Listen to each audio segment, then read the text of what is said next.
तो hello everyone, आज से हम एनटीपीसी एग्जाम के लिए जीके जीएस करने वाले हैं। चलिए बढ़ते क्वेश्चन नंबर 1 की ओर। हाँ, आगे बढ़ने से पहले आपको एक बात जो बता दूं वो काफ़ी मतलब इम्पोर्टेंट है, उसको अच्छे से नोट कर लेना कि जो भी मैं यहाँ पर जो एक्स्ट्रा बोलूँगा, हालांकि मैं लिख नहीं पाऊँगा क्योंकि जो मोबाइल से रिकॉर्ड कर रहा हूँ, मैं मोबाइल पर रिकॉर्ड करना मतलब लिखना साथ ही साथ वो चीज़ें बिल्कुल आसान नहीं होती। लेकिन मैं एकदम अच्छे से और आराम से बोलूँगा, उनको आप जो पॉइंट्स में बोलता जाऊँगा उनको नोट करते जाना, एक एक नोट्स बना लेना। लगभग 20 से 25 क्लासेस ऐसी आएंगी जिसमें हम पूरी जीएस लगभग कवर कर देंगे। क्वेश्चन नंबर 1, कांची की बौद्ध विहार की स्थापना किसने की थी? इसकी स्थापना अशोक वर्मन ने की थी। और यहाँ से हम बात करेंगे समुद्रगुप्त की। समुद्रगुप्त की बात करें तो इन्हें भारत का नेपोलियन भी कहा जाता है। उत्तर भारत के 9 राजा व दक्षिण भारत की 12 राजा को इन्होंने हराया था और ये वीणावादक थे। सोने के सिक्के पर मतलब इन्होंने सोने के सिक्के चलाए जिन पर उपाधियों व सैन्य विजयों का उल्लेख था और गुप्त वंश का महान शासक समुद्रगुप्त को कहा जाता है। कुमारगुप्त, इनकी बात करें तो यह चंद्रगुप्त द्वितीय और रानी द्रौपदी के पुत्र थे और इनका शासनकाल 415 से 455 ईस्वी तक रहा था और इन्होंने नालंदा विश्वविद्यालय की स्थापना की थी और इन्होंने एक उपाधि धारण की थी जो कि महेंद्रादित्य की उपाधि थी और इन्होंने एक अश्वमेध यज्ञ भी कराया था जो काफ़ी फेमस रहा था और इनके उत्तराधिकारी यानी कि इनके पुत्र थे स्कंदगुप्त। चलिए बढ़ते हैं, अब बात करें अशोक की। अशोक की बात करें तो इनका शासनकाल 268 से 232 ईसा पूर्व तक रहा था और ये मौर्य वंश के थर्ड शासक थे और बिंदुसार के पुत्र थे और इन्हें भारत का राष्ट्रीय प्रतीक जो है मतलब अशोक स्तंभ जो कि सारनाथ से लिया गया है और उसकी रचना किसने की थी? अशोक ने करवाई थी। ठीक है। क्वेश्चन नंबर 2, किस गवर्नर जनरल ने भारत में डॉक्ट्रिन ऑफ लेप्स लागू किया था? इसकी बात करें तो लॉर्ड डलहौजी ने किया था। और चलिए डलहौजी की बात करते हैं। 1848 से 1856 तक ये भारत का गवर्नर जनरल रहा था और इसने रेलवे, टेलीग्राफ और डाक प्रणाली की शुरुआत की थी और शिक्षा प्रणाली में इसने सुधार किया था। और यहाँ पर मतलब जो डॉक्ट्रिन ऑफ लेप्स है उसको हिंदी में व्यापगत का सिद्धांत बोलते हैं और इसको मतलब इसने जब लागू किया था ना तो ये 1857 की क्रांति का प्रमुख कारण भी बना था। और डलहौजी ने रेलवे की स्थापना की थी, कौन सी की? डलहौजी ने रेलवे की स्थापना की थी मुंबई से ठाणे के बीच 1853 में और 1854 में यह टेलीग्राफ प्रणाली लेके आया था। जो टेलीग्राफ प्रणाली मतलब जो प्रणाली थी उसकी जो लाइन कलकत्ता से आगरा तक लगभग 800 मील तक इसने लाइन बिछवाई थी। और डलहौजी की और कार्य की बात करें तो इसने सार्वजनिक निर्माण विभाग की स्थापना की थी। ठीक है। और इसने सेना में सुधार भी किए थे, जैसे कि अपराधियों को दागने की प्रथा पर रोक लगाया था, भ्रूण हत्या पर रोक लगाया था। चलिए बढ़ते हैं कर्जन। लॉर्ड कर्जन की बात करते हैं 1899 से 1905 तक वायसराय रहा था। मैं अभी भी बोल रहा हूँ, जो मैं एक एक शब्द बोल रहा हूँ काफ़ी आराम से और अच्छे से बोल रहा हूँ। एक एक शब्द को आराम से अच्छे से एकदम ध्यान से सुन रहा, ठीक है, एकदम अच्छे से, और नोट भी करना। और अगर आपको लगता है मैं कुछ ज़्यादा तेज़ बोल रहा हूँ तो कमेंट सेक्शन बता देना, मैं अगले लेक्चर में आराम से और अच्छे से बोलने की कोशिश करूँगा। ठीक है। और थोड़ी बहुत अगर वॉइस में दिक्कत आती है वो भी बताना, मैं उस पर भी मतलब कोशिश करूँगा उससे अच्छी करने की। चलिए बात करते हैं लॉर्ड कर्जन की।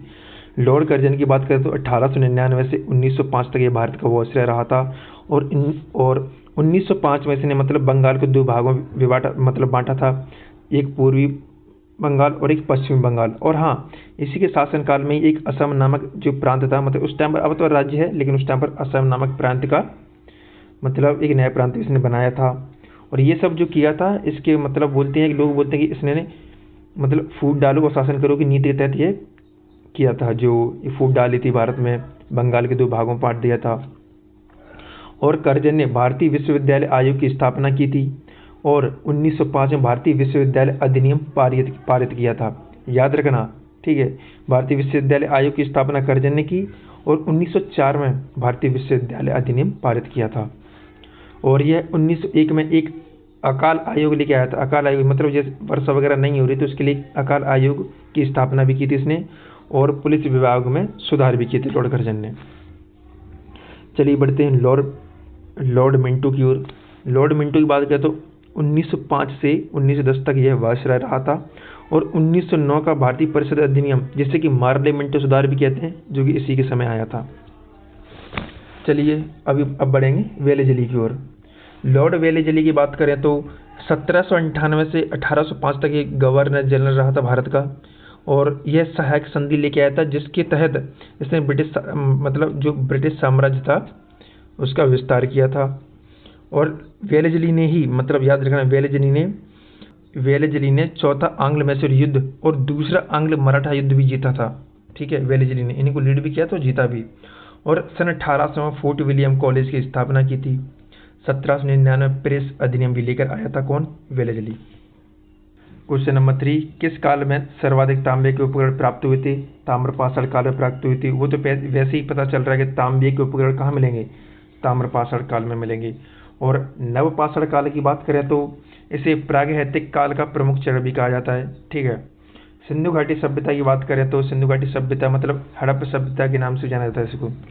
सिंधु घाटी सभ्यता को हड़प्पा सभ्यता के नाम से भी जाना जाता है, जो भारतीय उपमहाद्वीप के उत्तर पश्चिमी भाग में स्थित है। और इसकी विशेषताएं की बात करें तो नियोजित शहरीकरण, उन्नत जल निकासी और ईंटों से बने मकान थे। गुप्त काल की बात करें तो इसको प्राचीन भारत का स्वर्ण युग भी कहा जाता है इसको। और 320 से 550 ईस्वी तक इसका शासनकाल रहा था, मतलब ये गुप्त काल रहा था। और इसके संस्थापक की बात करें तो श्रीगुप्त थे। ठीक है। क्वेश्चन नंबर 4, सियालकोट का युद्ध किसके बीच हुआ था? आंसर की बात करें तो अहमद शाह अब्दाली और सिख के बीच हुआ था। तो चलिए अब बात करें बाबर और इब्राहिम लोदी की। इनके बीच में 1526 में पानीपत का प्रथम युद्ध हुआ था। और इस युद्ध में तुलगमा संरचनाओं और अरबा प्रणाली का उपयोग हुआ था। और ये भी याद रखना कि बारूद का इस्तेमाल सबसे पहले 1526 के पानीपत के युद्ध में हुआ था। और कौन जीता था इसमें? बाबर जीता था। ठीक है। अकबर और हेमू के बीच 1556 में, 26 में नहीं, 1556 में पानीपत का सेकंड युद्ध हुआ था जिसमें अकबर की जीत हुई थी। और अहमद शाह अब्दाली और मराठा के बीच में पानीपत का तृतीय युद्ध हुआ था। कब? 1761 में, याद रखना। ठीक है, जिसमें कि अहमद शाह अब्दाली जीता था। चलिए क्वेश्चन नंबर 5 की ओर बढ़ते हैं। सुभाष चंद्र बोस ने सिंगापुर में किस वर्ष आजाद हिंद फौज की पुनः स्थापना की थी? स्थापना नहीं पूछ रहा, पुनः स्थापना पूछ रहा। ठीक है, याद रखना। 1943 में की थी इन्होंने। ठीक है। और यहाँ पर कुछ जो कार्य हैं वो देख लेते हैं, जैसे कि 1942 में क्या क्या हुआ था। 1942 में भारत छोड़ो आंदोलन या अगस्त क्रांति की शुरुआत हुई थी। और इसकी शुरुआत किसने की थी? महात्मा गांधी ने की थी। 8 अगस्त 1942 को बॉम्बे में कांग्रेस अधिवेशन से इसकी शुरुआत हुई थी। और महात्मा गांधी ने इस आंदोलन में करो या मरो का नारा दिया था। अब बात करें 1940, ये जो डेट है मतलब पूछता है कि हाँ इनमें क्या क्या हुआ था। देखो 1940 में इतना इम्पोर्टेंट नहीं है, लेकिन क्या पता पूछ ले। जैसे कि 1940 में हुआ था एक व्यक्तिगत सत्याग्रह। और ये क्यों हुआ था? क्योंकि उस टाइम पर क्या वर्ल्ड वॉर 2 चल रहा था और गांधी जी ने अब भारतीय सैनिकों को लड़ने के लिए भेजा था अंग्रेजों की तरफ से। और ये सत्याग्रह इसलिए हुआ था कि गांधी जी तो अहिंसा के मतलब पुजारी हैं, तो भाई अपनी तरफ से लोगों को मतलब युद्ध में क्यों भेजने अपने लोगों को मरने के लिए या मारने के लिए। तो इसके विरुद्ध में गांधी जी के विरुद्ध ये मतलब सत्याग्रह हुआ था। चलिए क्वेश्चन नंबर 6 की बात करें। कियोटो प्रोटोकॉल मुख्यतः किससे संबंधित है? यह ग्रीन हाउस गैस उत्सर्जन कटौती से संबंधित है। क्वेश्चन नंबर 7, भारत का एकमात्र ज्वालामुखी सक्रिय द्वीप कौन सा है? इसके आंसर की बात करें तो बारन द्वीप हो जाएगा इसका आंसर। चलिए निकोबार के बारे में पढ़ते हैं। निकोबार की बात करें तो वैसे तो हमारा मतलब द्वीप समूह ये यूटी के अंदर आता है, लेकिन इसके बारे में एक छोटा सा फैक्ट है कि जब सेकेंड वर्ल्ड वॉर चल रहा था ना तो जापान ने इस पर कब्जा कर लिया था, लेकिन 1945 में अंग्रेजों ने यह वापस ले लिया था। ठीक है, अपने वापस मतलब विलय कर लिया था। श्रीहरिकोटा की बात करें तो आंध्र प्रदेश में स्थित एक द्वीप है जो बंगाल की खाड़ी में पुलिकट झील के आसपास स्थित है। और इसमें सतीश धवन अंतरिक्ष केंद्र के लिए ये प्रसिद्ध है। और यहाँ से याद रखना PSLV और GSLV मतलब GSLV जैसे रॉकेट लॉन्च किए जाते हैं। और माजुली की बात करें तो माजुली एक दुनिया का सबसे बड़ा नदी द्वीप है जो भारतीय साम्राज्य में मतलब ब्रह्मपुत्र द्वारा निर्मित है। लेकिन याद रखो जैसे माजुली का अर्थ पूछ ले तो 2 समांतर नदियों के बीच की भूमि को माजुली बोला जाता है। क्वेश्चन नंबर 8, टिहरी बांध किस नदी पर स्थित है? ये भागीरथी नदी पर स्थित है। ठीक है, और कहाँ पर स्थित है? उत्तराखंड में। और गंगा की बात करें तो गंगा नदी के लिए 2014 में नमामि गंगे कार्यक्रम चलाया गया था और इसकी लागत की बात करें तो 20,000 करोड़ थी। अलकनंदा नदी की बात करें तो विष्णु गंगा इसका दूसरा नाम है, ठीक है, अलकनंदा का। और हाँ, गंगा पर कुछ परियोजनाएं हैं जैसे कि फरक्का बांध और भीमगोड़ा बांध, जो कि गंगा नदी पर बने हुए हैं। क्वेश्चन नंबर 9 की बात करें तो डार्क एनर्जी का संबंध किससे है? यह यूनिवर्स के विस्तार से संबंधित है। चलिए बात करते हैं क्वांटम फिजिक्स की। क्वांटम फिजिक्स की बात करें तो भौतिकी की वह शाखा है जो पदार्थ और ऊर्जा के सबसे छोटे स्तर जैसे कि परमाणु और उपपरमाणु के कणों के व्यवहार का अध्ययन करता है। सबसे छोटे मतलब परमाणु और उपपरमाणु के व्यवहार का अध्ययन करती है ये क्वांटम फिजिक्स में, ठीक है, सबसे छोटे का। और गुरुत्वाकर्षण बल यानी कि ग्रेविटी की बात करें तो यह एक प्राकृतिक बल है जो वस्तुओं को एक दूसरे की ओर खींचता है। न्यूटन बोलते हैं कि पृथ्वी में बहुत अधिक द्रव्यमान है, इसलिए ग्रेविटी अपनी ओर वस्तुओं को खींचती है। और हम जैव ऊर्जा की बात करें, जैव ऊर्जा की बात करें तो इसे बायो एनर्जी भी कहा जाता है इंग्लिश में। यह एक प्रकार की अक्षय ऊर्जा है जो जैविक सामग्री, जिसे कि बायोमास भी कहा जाता है, उससे प्राप्त होती है। क्वेश्चन नंबर 10 की बात करें तो संविधान की 42वां संशोधन 1976 को क्या कहा जाता है? मतलब जो 1976 में 42वां संशोधन हुआ तो उसको क्या बोलते हैं? लघु संविधान कहा जाता है, मिनी कॉन्स्टिट्यूशन भी इसको बोलते हैं। क्वेश्चन नंबर 11, हड़प्पा स्थल मतलब दौलतपुर किस नदी पर स्थित है? यह घग्गर हकरा नदी पर स्थित है और रावी नदी के किनारे हड़प्पा स्थल स्थित है, जिससे कि मतलब इसकी खोज 1921 में दयाराम साहनी जी ने की थी। क्वेश्चन नंबर 12, संविधान के किस अनुच्छेद के तहत संसद राष्ट्रपति को महाभियोग से हटा सकती है? महाभियोग के द्वारा तो अनुच्छेद 61 के तहत हटा सकती है। चलिए बात करते हैं अनुच्छेद 75 की। प्रधानमंत्री की नियुक्ति राष्ट्रपति द्वारा होगी। अनुच्छेद 123 की बात करें तो राष्ट्रपति या किसी राज्यपाल के अध्यादेश के बारे में बताता है। और अनुच्छेद 370 की बात करें तो जम्मू कश्मीर को विशेष अधिकार देता है ये। और 5 अगस्त, याद रखना, 5 अगस्त 2019 को 370 हटा दिया था। क्वेश्चन नंबर 13 की बात करें, ग्रीन हाउस इफेक्ट मुख्य रूप से किस गैस के कारण होता है? यह कार्बन डाइऑक्साइड यानी CO2 के कारण होता है। चलिए बात करते हैं क्वेश्चन नंबर 14 की। तो प्रोसेस ऑफ सेल्फ पॉलिनेशन किस पौधे में होता है? यह मटर के पौधे में होता है। और सेल्फ पॉलिनेशन की बात करूं तो सिंपल में एक डेफिनेशन देता हूं उसकी। चलो, एक ऐसी प्रक्रिया जिसमें एक फूल के परागकण उसी फूल के वत्तिकाग्र पर अन्य फूल की मतलब उसी फूल के वत्तिकाग्र पर या किसी अन्य फूल के वत्तिकाग्र पर स्थानांतरित होती हैं, उसे सेल्फ पॉलिनेशन कहा जाता है। यह 2 प्रकार का होता है। एक होता है ऑटोगेमी और दूसरा होता है गिटोनोगेमी। ऑटोगेमी की बात करें तो एक ही फूल के भीतर पराग का स्थानांतर होता है, मतलब एक ही फूल है वो आपस में ही मतलब पराग का स्थानांतर कर लेंगे। और एक होता है दूसरे नंबर का गिटोनोगेमी। इसमें होता है कि एक ही पौधा है लेकिन 2 अलग अलग फूल है, ठीक है, इनके बीच में पराग का स्थानांतरण होता है। इनके उदाहरण देख लेते क्या क्या उदाहरण है कि जैसे कि सेब, चेरी, आड़ू, अनाशपाती, सेम, ब्रोकली, गोभी, गाजर, फूल गोभी, मक्का, प्याज, मिर्च। और दलहन की बात करें उसमें सोयाबीन आता है। अनाज में जैसे गेहूँ, चावल, मटर तो शायद दलहन में आ जाएगी। और अन्य जैसे कि मूंगफली, खुबानी और टमाटर, इनमें ये सेल्फ पॉलिनेशन देखने को मिलता है। क्वेश्चन नंबर 15 की बात करूं तो किसके शासनकाल में इल-बरूनी भारत आया था? यह महमूद गजनवी के शासनकाल में आया था। और मोहम्मद गौरी, बाबर, अकबर, इनके बारे में हम नेक्स्ट लेक्चर में पढ़ेंगे, धीरे धीरे कवर करें। अगर एक ही लेक्चर में सब कुछ अपन कवर कर लेंगे तो काफ़ी बड़ा लेक्चर होगा। चलिए बात करते हैं नेक्स्ट क्वेश्चन की, जो कि नंबर 16 का रहने वाले। प्रथम पंचवर्षीय योजना का मुख्य उद्देश्य क्या था? कृषि विकास था, सबको पता है। सेकंड पंचवर्षीय योजना क्या था? औद्योगिकीकरण, ठीक है, सेकंड का वो था। और प्रथम पंचवर्षीय योजना में डैम वगैरह बनवाए थे, डैम्स, ठीक है। IIT का निर्माण कब हुआ था? प्रथम पंचवर्षीय योजना में हुआ था। सेकंड पंचवर्षीय योजना में 3 प्लांट लगवाए थे स्टील के, उनके बारे में नेक्स्ट लेक्चर बताऊंगा। चलिए क्वेश्चन नंबर 17 की बात कहते हैं। न्यायपालिका की स्वतंत्रता संविधान के किस अनुच्छेद में उल्लेखित है? यह अनुच्छेद 50 में उल्लेखित है, ठीक है। अनुच्छेद 12 की बात करूं इसमें कि राज्य की परिभाषा दी गई है। अनुच्छेद 32 की बात करूं तो इसमें संवैधानिक उपचारों का अधिकार दिया गया है। अनुच्छेद 44 की बात करें इसमें समान नागरिक संहिता के बारे में बताया गया है। क्वेश्चन नंबर 18, किस सदी में भारतीय उपमहाद्वीप की टेक्टोनिक प्लेटों की टक्कर हुई थी? आज से लगभग 2 करोड़ वर्ष पहले हुई थी। क्वेश्चन नंबर 19, अशोक के शिलालेखों में धम्म का क्या अर्थ है? नैतिक जीवन की शैली। धम्म का अर्थ क्या है? नैतिक जीवन की शैली। याद रखना, ये पूछता है, एक रेलवे में नहीं, SSC की बहुत सारे एग्जाम में ये पूछा गया। क्वेश्चन नंबर 20, किस तिथि को भारत और पाकिस्तान को संयुक्त राष्ट्र में सदस्यता मिली थी? यह मरी थी 30 अक्टूबर 1947 को। और यहाँ पर हम बात करें 14 अगस्त 1947, इस टाइम पर मतलब इस डेट पर पाकिस्तान आज़ाद हुआ था। 15 अगस्त 1947 को हमारा भारत आज़ाद हुआ था। 26 जनवरी 1950 को हमारा संविधान लागू हुआ था। ठीक है। अनुच्छेद 21 की बात करें तो न्यायपालिका की सक्रियता किससे संबंधित है? इसकी बात करें तो यह जनहित याचिका से संबंधित। किससे? जनहित याचिका से। चलिए बात करते हैं क्वेश्चन नंबर 22, वीवीपीएटी तकनीक किससे संबंधित है?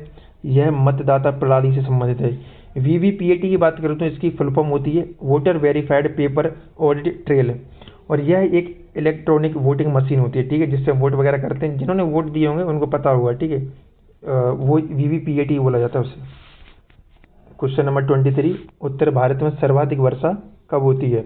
यह मानसून में होती है। जो उत्तर भारत में रहते हैं उनको सबको पता है कि भाई मानसून में वर्षा होती है।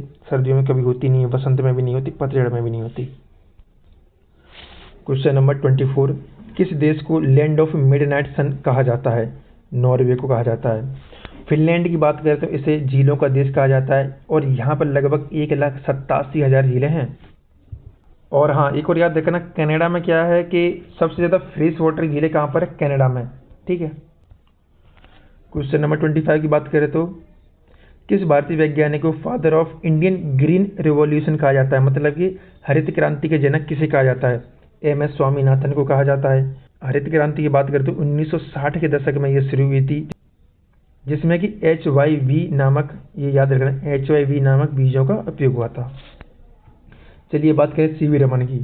सीवी रमन की बात करें तो इन्होंने 1928 में रमन प्रभाव की खोज की थी, जिसके लिए 1930 में इनको नोबेल प्राइज मिला था।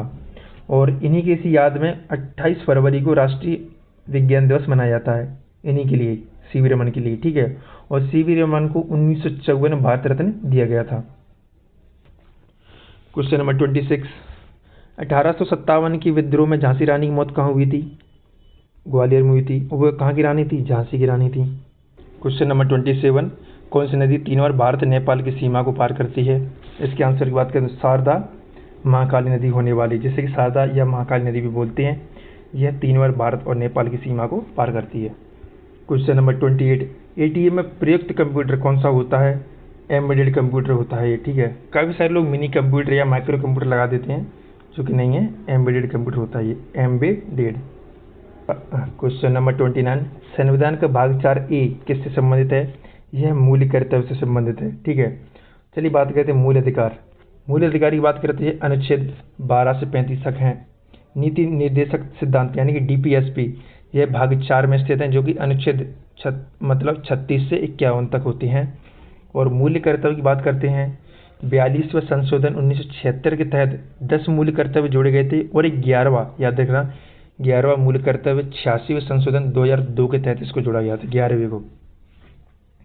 और आपातकालीन प्रावधान की बात करूँ तो इसमें 3 आर्टिकल आते हैं, एक 352, 356 और 360।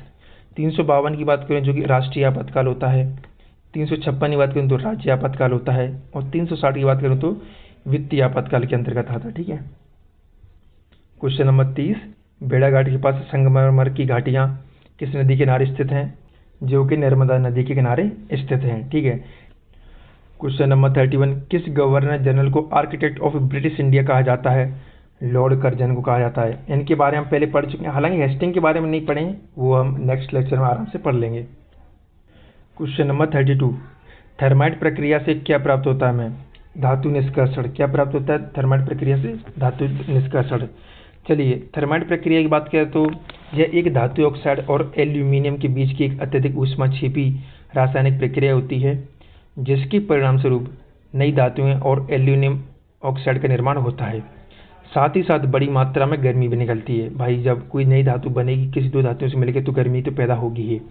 उदाहरण की बात करें जैसे कि इनका इस्तेमाल कहाँ का किया जाता है इस प्रक्रिया का, जैसे कि बिल्डिंग में, रेलवे पटरियों में। ठीक है, जब रेलवे पटरियों को जोड़ा जाता है, रेलवे की पटरियों को, तब इसका इस्तेमाल किया जाता है। कभी कभी आग लगाने वाले उपकरणों में इसका इस्तेमाल किया जाता है। क्वेश्चन नंबर 33, भारतीय संविधान में संघवाद शब्द कहाँ लिखा गया है? नहीं लिखा गया। संघवाद जैसा शब्द कोई है ही नहीं भारतीय संविधान में। Question number 34, first women IPS officer of India, Bharat की पहली IPS ऑफिसर जो वुमेन थी वो कौन थी? किरण बेदी।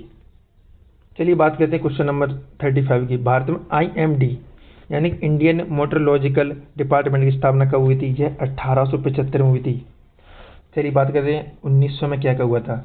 1900 में ब्रिटिश लेबर पार्टी की स्थापना हुई थी और 7 दिसंबर 1900 को क्वांटम भौतिकी यानी क्वांटम फिजिक्स को पहली बार जब अस्तित्व में आया था, सबसे पहले किसी को पता चला था तब क्वांटम फिजिक्स के बारे में 1900 में पता चला था। कब? 7 दिसंबर 1900 को। और 1857 की बात करें तो जिसमें कि कलकत्ता विश्वविद्यालय, बम्बई विश्वविद्यालय और मद्रास विश्वविद्यालय की स्थापना हुई थी।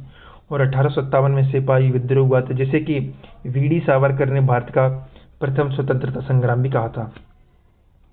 और 1881 की बात करें तो भारतीय कारखाना अधिनियम 1881 में आया था।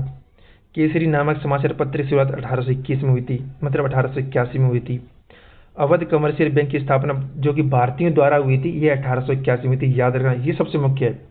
अवध कमर्शियल बैंक थी जो कि भारतीयों द्वारा इसकी स्थापना हुई थी। कब हुई थी? 1881 में हुई थी। क्वेश्चन नंबर 36, किस भारतीय राज्य की सीमा चीन, भूटान, नेपाल तीनों से लगती है? सिक्किम से लगती है। किसकी लगती है? सिक्किम लगती है। चलिए अब यहाँ पर जो सभी देश हैं उनसे अपने जो कितने राज्यों को सीमा बनाते हैं आराम से एक एक से सबको देख लेते हैं, सबको एक इसी वीडियो में देख लेते हैं। पहली बात करें नेपाल। नेपाल से 5 राज्य सीमा बनाते हैं। कौन से बनाते हैं वो देखते हैं। उत्तराखंड, यूपी, वेस्ट बंगाल, बिहार और सिक्किम। और चलिए अब चीन की बात करते हैं। चीन से 5 राज्य सीमा बनाते हैं। जम्मू कश्मीर, हिमाचल प्रदेश, उत्तराखंड, सिक्किम और अरुणाचल प्रदेश। अब बात करेंगे भूटान की। भूटान से 4 राज्य सीमा बनाते हैं।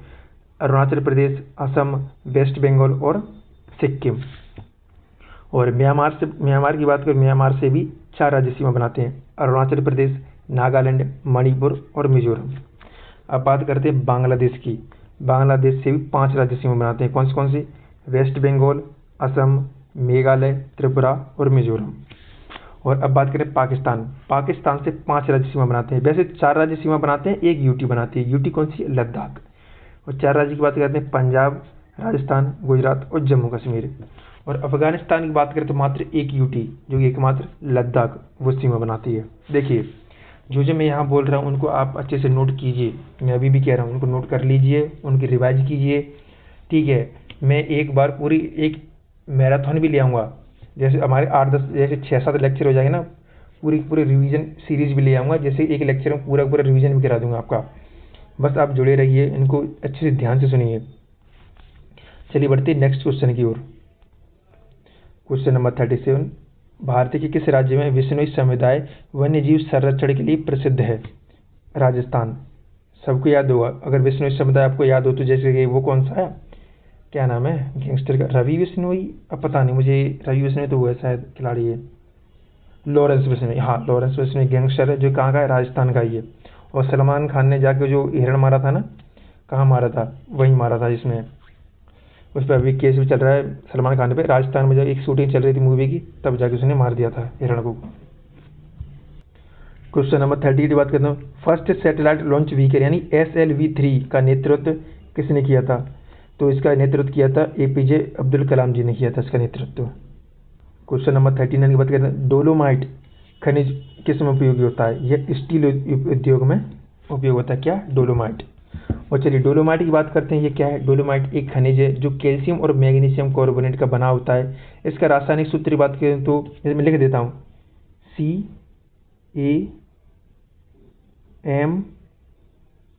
ये जी है, ठीक है, जी है।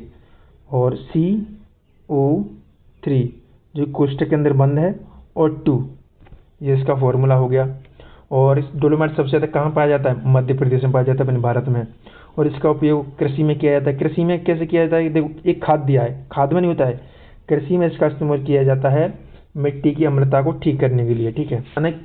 और रसायन उद्योग में मैग्नीशियम धातु और मैग्नीशिया के स्रोत के रूप में किया जाता है डोलोमाइट का इस्तेमाल। क्वेश्चन नंबर 14, उल्का वर्षा यानी कि मेटेर शोवर किसके कारण होती है? यह पृथ्वी की कक्षा में धूल के कणों की टकराव के कारण होती है।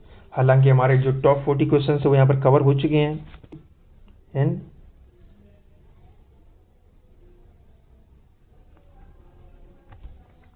तो ये हमारा फर्स्ट जो सैम्पल पेपर है उसका जो लेक्चर वो यहाँ पर समाप्त होता है। हम आपको नेक्स्ट लेक्चर में मिलेंगे। चलिए सी यू सून।